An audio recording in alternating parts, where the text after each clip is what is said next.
آپ کی فیملی کو خاص طور پہ پہلے میں اس بک لانچ کی مبارک دینا چاہتا ہوں، کیونکہ فیملی کی ہمیشہ بڑی کنٹریبیوشن ہوتی ہے. جب کوئی کتاب لکھتا ہے یا کام کرتا ہے تو ان کی سپورٹ کی بڑی ضرورت ہوتی ہے. تو میں آپ کے دوستوں کو، آپ کے جو کولیگز تھے، تو اس سیرمنی کے اندر میں آپ کو بھی مبارک دیتا ہوں. اکرام، دیکھیں، مجھے آپ سے جتنی بھی میری بڑی پرانی، میرے خیال میں تقریباً اوور 30 سال ہماری واقفیت ہے. تو جو آپ نے شروع میں بات کی کہ جو چیز میں نہیں بھولتا کہ جب میں نے پولیٹکس شروع کی تو وہ ایسی تھا جب میں نے سوئمنگ شروع کی. میں 4 سال کا تھا، میرے کزنز پہلی دفعہ مجھے لے کے گئے. پہلی دفعہ میں نے سوئمنگ پول دیکھا. ایچ ایس این کالج کا سوئمنگ پول تھا، زمان پارک سے وہ سارے گرمیوں میں وہاں سوئمنگ کرتے تھے. تو میں نے وہ دیکھا کہ سارے سوئمنگ کر رہے ہیں، باہر انہوں نے مجھے کھڑا کر دیا. تو میں نے ساروں کو دیکھا کہ اوپر ہیں، تو میں نے سمجھا پانی بڑا گہرا نہیں ہوگا کیونکہ سارے اوپر ہیں اس کے. تو میں نے کپڑے مار کے چھلانگ مار دی اس کا، تو سیدھا نیچے چلا گیا. پھر میرے کزنس نے مجھے وہ سوئمنگ سکھائی اور پھر خود سیکھ لی میں نے. تو پالیٹکس بھی ایسی تھی، مجھے کوئی آئیڈیا نہیں تھا پاکستان کی پالیٹکس کیا، نہ میری کوئی فیملی پالیٹکس میں تھی، نہ میرے لوگ تھے جو پولیٹیکل تھے. میں انٹرنیشنل پالیٹکس سمجھتا تھا کیونکہ میں نے یونیورسٹی میں پڑھی ہوئی تھی پالیٹکس. لیکن پاکستان کی جو پالیٹکس کی جو پیکیولیرٹیز تھیں بڑی، یعنی ہماری ہر ملک کا ایک کلچر ہوتا تھا، مجھے کوئی آئیڈیا نہیں تھا اس کا. تو اسی طرح میں پالیٹکس میں آیا. تو مجھے جو یاد ہے کہ آپ نے مجھے ایک اپنا گارڈ پرووائڈ کیا پہلی دفعہ جب میں پالیٹکس میں آیا، کیونکہ پاکستان میں نہیں تھا جب آپ چیلنج کرتے ہیں. اور میں نے دونوں کو چیلنج کر دیا، یعنی وہ دونوں نے مجھے باری باری کوشش کی کہ میں ان کو جوائن کر دوں، پیپلز پارٹی، نون لیگ. اور دونوں کو میں جانتا تھا. بے نظیر میرے سے میری دوستی تھی، اور نواز شریف کو آپ کو پتہ ہے اس کو کرکٹ کا زیادہ شوق تھا، بائی چانس پرائم منسٹر بن گیا. تو میں کیونکہ پرسنلی ان کو جانتا تھا تو دونوں نے بار بار مجھے آفرز کی. تو میں تو آیا ہی ان کی کرپشن کے اگینسٹ تھا. تو اس لیے پھر میں نے دونوں کو ایک وقت پہ چیلنج کیا، اور پھر وہ ہوا جو میں نے پہلے چھلانگ ماری تھی پانی میں، سیدھا نیچے چلا گیا. تو تب آپ نے مجھے ایس ایم ایس کا آپ کا کارڈ پرووائڈ کیا، مجھے یاد ہے. اور ہمیشہ آپ کو فکر رہی کہ اس کو یہ سارے مافیاز کے سامنے ایک ہی وقت پہ کھڑا ہو گیا تو اس کی ضرورت ہے گارڈ کی. تو میں وہ تو ایک سائڈ پہ. دوسری جو آپ کی رائٹنگز ہیں، دیکھیں آپ کی رائٹنگ میں 2 چیزیں ہیں جو مجھے بہت پسند ہیں. ایک کہ آپ کی رائٹنگ ہمیشہ اس میں پیٹریاٹزم نظر آتی ہے، ملک کی تکلیف، ملک کی درد نظر آتی ہے. آپ جب لکھتے تھے تو وہ ایک اس طرح ایک انسان لکھتا ہے جس کو ملک کی تکلیف ہے، اور وہ سمجھتا ہے کہ ملک بہتر کر سکتا تھا، ملک اپنے پوٹینشیل پہ نہیں پرفارم کرتا، ملک میں خامیاں، اگر یہ خامیاں دور ہو جائیں تو ملک بہتر ہو جائے گا. تو یہ کنسسٹنٹلی آپ کی تھیم رہی ہے. اور یہ مجھے ہمیشہ اس لیے پسند ہے کہ دیکھیں، میں اگر کرکٹ سے دیکھوں کہ کرکٹ میں 21 سال میں انٹرنیشنل کرکٹ کھیلا تو 2 ٹائپ کھلاڑی ہوتے تھے کرکٹ. ایک وہ جو اپنے لیے کھیلتا تھا اور ایک جو ٹیم کے لیے کھیلتا تھا. ہمیشہ ٹیم ڈسٹنگوش کرتی ہیں ان مختلف ٹائپس کے اندر. جو اپنے لیے کھیلتا ہے کبھی ٹیم اس کی عزت نہیں کرتی. میں نے جتنی بھی اپنے کریئر میں دیکھا، جو عزت کسی کی ہوئی، جو ٹیم رسپیکٹ کرتی تھی، وہ ٹیم پلیئر کی تھی جو ٹیم کے لیے جان مارتا تھا. اسی طرح قومیں ہمیشہ ان کو یاد رکھتی ہیں جو قوم کے لیے درد رکھتے ہیں، جو قوم کے لیے کوشش کرتے ہیں. اپنے لیے تو انسانی تاریخ میں کتنے لوگ آئے، اربوں پتی بن گئے، پیسے بنائے، باہر پیسہ بھی لے گئے، اپنے لیے جیے، تو کبھی بھی قوم ان کو نہیں یاد رکھتی. اور جو ہمارے انڈین سب کانٹیننٹ کے اندر جو ٹریڈیشن ہے،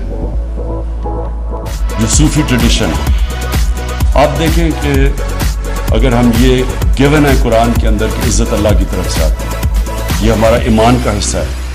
تو آپ دیکھیں کہ یہ جو ہمارے بڑے بڑے بزرگ تھے، داتا صاحب، بلے شاہ، بابا بلے شاہ، بابا فرید، ابھی بھی لوگ لاکھوں لوگ ان کو جاتے ہیں سلام پیش کرنے کے لیے. تو کیا وجہ تھی؟ کیونکہ وہ انسانیت کے لیے آئے تھے. ان کی ساری کوئی اپنی ذات کے لیے نہیں آئے تھے, ان کی ساری زندگی انسانیت کی زندگی بہتر کرنے کے لیے آئے تھے.